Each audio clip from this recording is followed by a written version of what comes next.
তোমার ওই প্যান্টারি ঘ্যানঘ্যানি আর একদম ভালো লাগে না।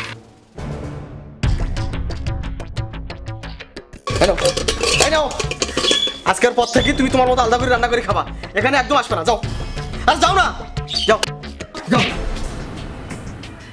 বাবারে, তুই এক প্লেট এই ভাতের জন্য তোর নিজের মাকে তুই আলাদা করে দিলি। বিয়ের 3 মাসের মধ্যেই মাকে সংসার থেকে আলাদা করে দিল সন্তান।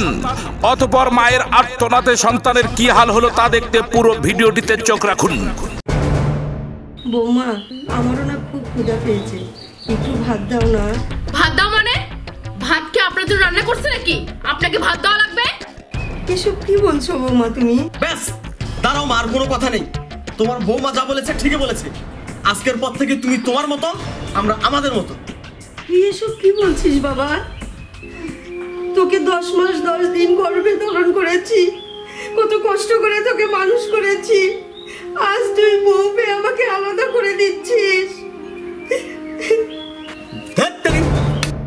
তোমার ওই প্যান্টারি ঘ্যানঘ্যানি আর একদম ভালো লাগে না।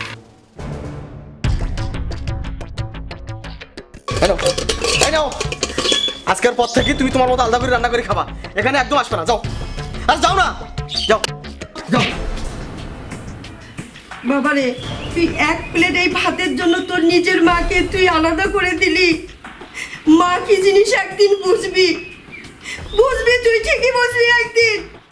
আমি তোর এই সংসারে আর থাকবোই না, থাকবোই না আমি। যত সব জানি। ভিক্ষা দাও বাবা, আল্লাহ আমাকে আমাকে একটু সাহায্য করেন, আমাকে কিছু সাহায্য করেন। বাবা রিপন, কি হয়েছে বাবা, এখানে কেন? মা, সবই আমার পাপের ফল মা, সবই আমার পাপের ফল। তোমাকে বাড়ি থেকে বের করে দেওয়ার পর। ভাবি, ও ভাবি। ওগো, তুমি? আরে কি অবস্থা তোমার? কি হয়েছে তোমার? এই, তোমরা কি এভাবে ধরে আছো কেন? কি হয়েছে ওর? দেখেন ভাবি, বিদেশে কোম্পানি কাজ করতেই ওই অ্যাক্সিডেন্টে 2টা পা হারাইছে। এসব তোমরা কি বলছো? কি হলো, তুমি কথা বলছো না কেন? এই, এটা কিভাবে হলো বলো। ভাবি, ভাই আমাদের জানাতে নিষেধ করেছিল, কারণ আপনি জানলে হয়তো বা কষ্ট পাবেন, এই জন্য জানাতে নিষেধ করছিল। তো ভাবি যান, ভাইয়াকে ঘরে নিয়ে যান। আরে না না, ওকে আমি ঘরে নিয়ে গিয়ে আর কি করব? ওকে দিয়ে আমার আর কোনো কাজ নাই। ভাবি এটা কি কথা বলেন? এটা মানুষের কথা বললেন আপনি। ও আপনার স্বামী না? স্বামী হইতে তাতে কি হয়েছে? ও কি এখন আমাকে ইনকাম করে খাওয়াতে পারবে? আমাকে সুখ শান্তি দিতে পারবে? পারবে না তো।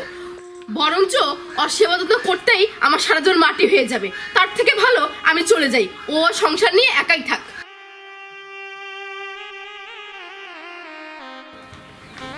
ভাবি এটা কাজ করলেন? কি বলছিস বাবা?